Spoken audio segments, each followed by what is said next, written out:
For 11 years, Nedir the potter had paid the same landlord the same silver every single month for the same small house at the edge of the market quarter, and he owned not one brick of it. "I have paid enough silver by now," he told Arkad one evening, doing the sum out loud almost in disbelief.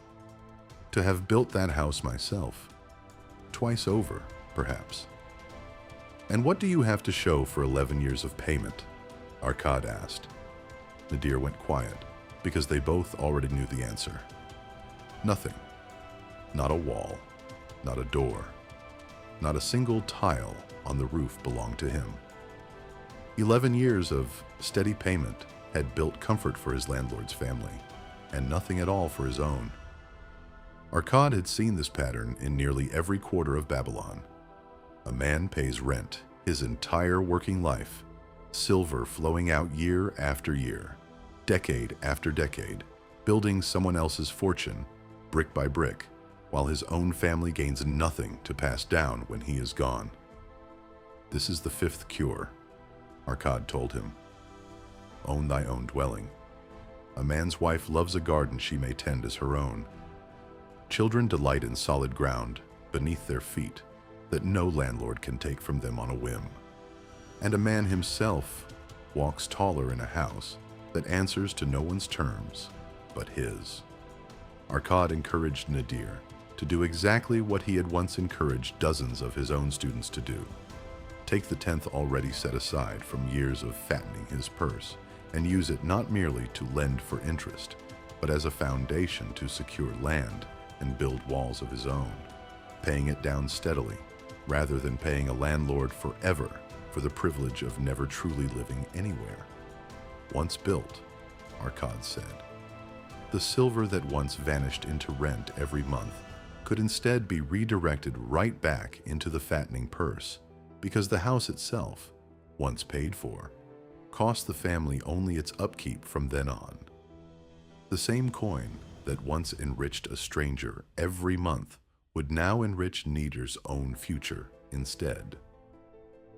There is an honest nuance here that Arkad, speaking from ancient Babylon, could not have anticipated, and it is worth pausing on directly rather than pretending it doesn't exist.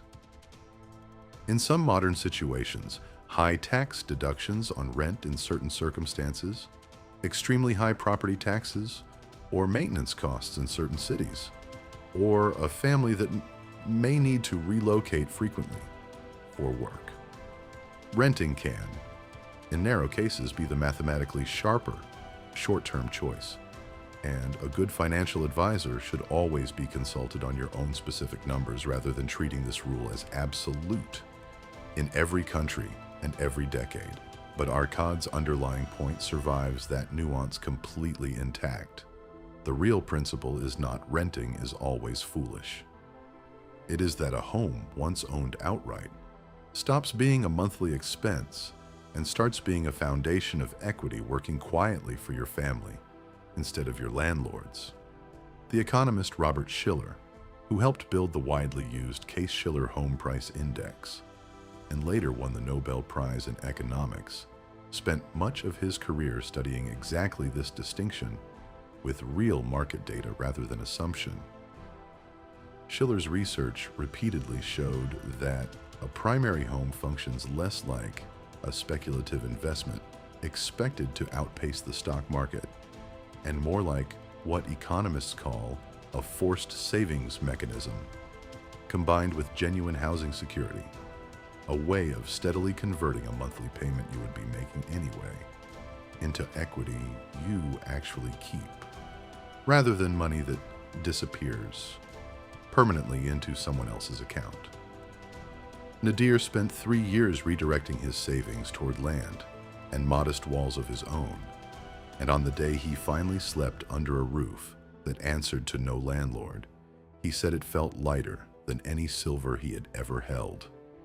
The moral of the story is, a home you own is the only shelter that pays you back for every year you live in it, while a home you merely rent is a debt to comfort that is never once repaid to you.